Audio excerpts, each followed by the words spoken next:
ధర్మస్థల ఆలయానికి సంబంధించిన breaking news తో మరోసారి మీ ముందుకు వచ్చింది ఆర్టీవీ. ధర్మస్థల ఆలయంలో సంచలన విషయాలు బయటపడ్డాయి. ధర్మస్థల ఆలయానికి సంబంధించి మొదటి మార్కింగ్ దగ్గర తవ్వకాలు చేపట్టిన క్రమంలో విస్తుపోయే విషయాలు బయటపడ్డాయి. ఒక చిరిగిపోయినటువంటి రెడ్ కలర్ జాకెట్ మహిళలు ధరించేటువంటి ఆ ఆనవాళ్లతో రెడ్ కలర్ జాకెట్ తో పాటుగా ఒక 2 ఏటీఎం కార్డులు కూడా బయటపడ్డాయట. ఏటీఎం మరియు పాన్ కార్డులు బయటపడ్డాయట.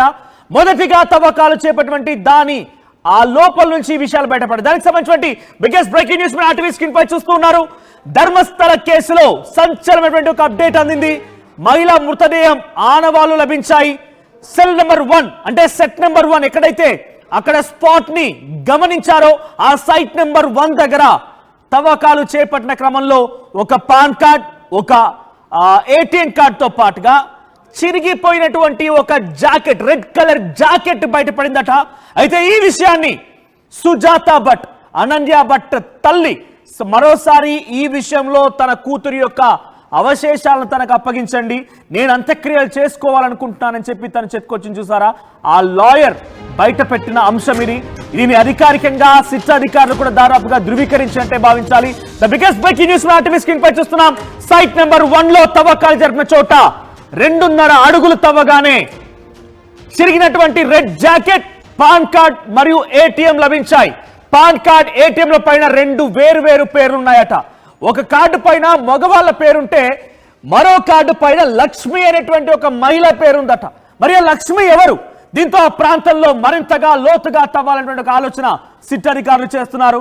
ప్రస్తుతానికి ఇంకా సిట్ అధికారులు దీన్ని ధృవీకరించలేదు అన్నట్టుగానే తెలుస్తోంది. కానీ సుజాత భట్ లాయర్ ఎవరైతే ప్రత్యక్షంగా అక్కడ సంఘటనా స్థలంలోనే ఈ తవ్వకాలు జరుగుతున్నాయి, ఆ తవ్వకాలు జరిగేటువంటి ఆ ప్రాంతంలోనే ఆయన కూడా ఉన్నారు.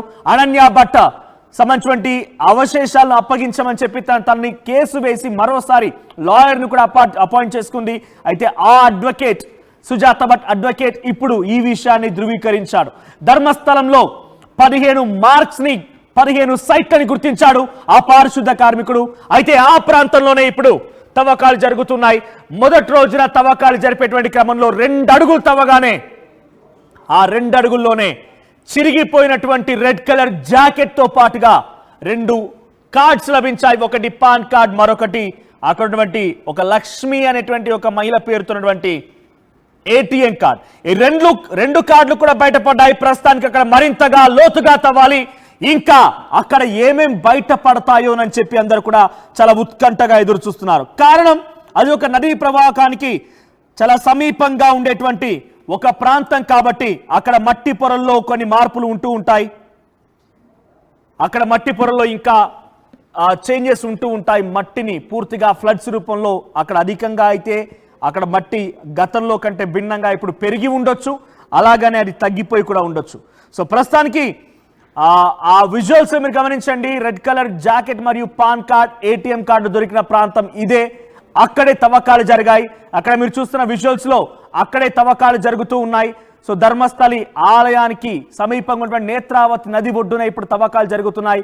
ఆ పారిశుద్ధ కార్మికుడు 15 సైట్స్ ని గుర్తించాడు. ఆ 15 సైట్స్ లో తవ్వకాలు జరుగుతుండగా మొదటిగా నిన్న ఒక తవ్వకం జరిగింది. 12 మంది కార్మికులతో కూడిన ఒక బృందాన్ని ఏర్పాటు చేశారు సిట్ అధికారులు. సిట్ అధికారులు కూడా చాలా సీరియస్ గా ఉన్నారు. అయితే ఇక్కడ మీరు చూస్తున్నటువంటి నల్ల దుస్తులు ధరించిన వ్యక్తి పారిశుద్ధ కార్మికుడు అక్కడే నిలుచొని ఆ సైట్ ని చూపించాడు.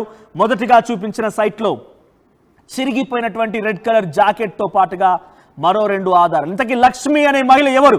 అక్కడికి ఒక మగ వ్యక్తితో ఉన్నటువంటి పేరుతో కూడినటువంటి ఒక పాన్ కార్డు కూడా లభించింది.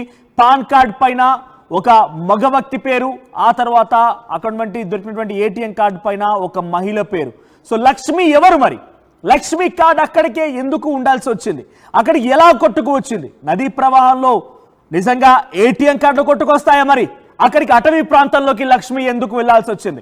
లేదా తన కార్డుని అక్కడికి ఎవరు తీసుకువెళ్లారు? ఇలా ఒకదాని తర్వాత ఒకటి అనేక అనుమానాలు వ్యక్తమవుతున్న క్రమంలో ఇంకా లోతుగా తవ్వాలి. ఏ ఒక్కటి కూడా వదిలిపెట్టకుండా ఈ 15 సైట్స్ లో కూడా తవ్వకాలు జరపాలని చెప్పి సిట్ అధికారులు చాలా సీరియస్ గా ముందుకు వెళ్తున్నారు.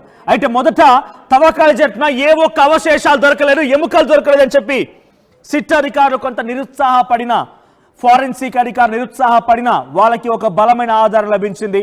అదే ఈ రెడ్ కలర్ జాకెట్. మరి నిజంగానే ఒక క్లాత్ అది జాకెట్ అనేది ఒక క్లాత్. సో ఆ క్లాత్ అనేది నిజంగా ఆ మట్టిలో ఎన్ని రోజుల పాటుగా ఉండగలుగుతుంది. 1998 నుంచి 2014 వరకు కూడా నేనే నా చేత్తో ఇక్కడ పూడ్చిపెట్టానని చెప్పి పారిశుద్ధ కార్మికుడు చెప్తున్నాడు. మరి అక్కడ సైట్ 1లో ఆయన చూపించింది ఎప్పుడు పూడ్చిపెట్టింది, ఆ మృతదేహం ఎవరిది, అక్కడ దొరికిన కార్డ్ నిజంగా లక్ష్మీదేనా, ఆ లక్ష్మి నిజంగా అక్కడ పూడ్చిపెట్టబడి తను పూర్తిగా మరణించిందా, తన అవశేషాలు కనిపించకుండా కొట్టుకుపోయాయా, తన అవశేషాలు ఎక్కడ పోయాయి, కార్డు దొరికితే తనతో పాటుగా అవశేషాలు కూడా ఉండాలి. మరి ఇలా అనేక అనుమానాలు వ్యక్తమవుతున్నాయి.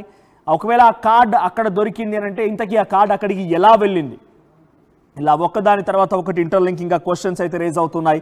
సో సిట్ అధికారులు అయితే ప్రస్తుతానికి ఎట్టి పరిస్థితుల్లో కూడా వదలం, దీని అంతాన్ని నిగ్గు తేల్స్తామనేటువంటి ఒక ఇంటెన్షన్తోనే వెళ్తున్నారు. బికాస్ దీని వెనక ఆరోపణలు ఎదుర్కొంటోంది వీరేంద్ర హెగ్డే. ఇప్పుడు అది పెద్ద ఎత్తున ప్రపంచవ్యాప్తంగా మరీ ముఖ్యంగా భారతదేశ వ్యాప్తంగా ధర్మస్థలిలో ఉన్నటువంటి రహస్యాన్ని ఛేదించాలి అని చెప్పి డిమాండ్లు వ్యక్తమవుతున్న నేపథ్యంలో ఎట్టి పరిస్థితుల్లో కూడా దీన్ని వదిలే ప్రసక్తే లేదు అనేటువంటి విషయం పైన సిట్ అధికారులు సీరియస్గా ఉన్నారు. కానీ డెఫినెట్గా పొలిటికల్ ఇన్ఫ్లుయెన్స్ అవ్వడం జరుగుతుందేమో, పొలిటికల్ ఇన్ఫ్లుయెన్స్ ఉంటుందేమో అని చెప్పి చాలామంది తమ అభిప్రాయాల్ని, తమకున్నటువంటి అనుమానాలను వ్యక్తపరుస్తున్నారు. బికాస్ దీని వెనక ఆరోపణలు ఎదుర్కొంటోంది హెగ్డే కుటుంబం. వీరేంద్ర హెగ్డే ఆయన ఒక సామాన్యమైన వ్యక్తి కాదు. ఆయన ప్రస్తుతానికి రాజ్యసభ సభ్యుడిగా కూడా ఉన్నారట. ఆయనకి అన్ని పార్టీలో కూడా సన్నిహితులు ఉన్నారు. ఆయనకి ఇప్పుడు ఇంత పెద్ద ఎత్తున చర్చ జరుగుతోంది. ధర్మస్థలంలో ఏకంగా కొన్ని వందలాది మంది మహిళల మృతదేహాలు నేనే పూడ్చిపెట్టానని చెప్పి పారిశుద్ధ కార్మికుడు చెప్తూ ఉంటే ఏ ఒక్క ప్రతిపక్ష పార్టీ కానీ, ఏ ఒక్క రాజకీయ పార్టీ కానీ, ఏ ఒక్క ప్రజా సంఘం కానీ, ఏ ఒక సామాజిక దృక్పథమైనటువంటి సంఘాలు కానీ అక్కడికి వచ్చి తమ వాదన వినిపించడం లేదు. దీనిపైన నిష్పక్షపాతంగా, పారదర్శకంగా అక్కడ నేరాన్ని బయట పెట్టాలి అని చెప్పేటువంటి డిమాండ్ వ్యక్తం అవ్వడం లేదు.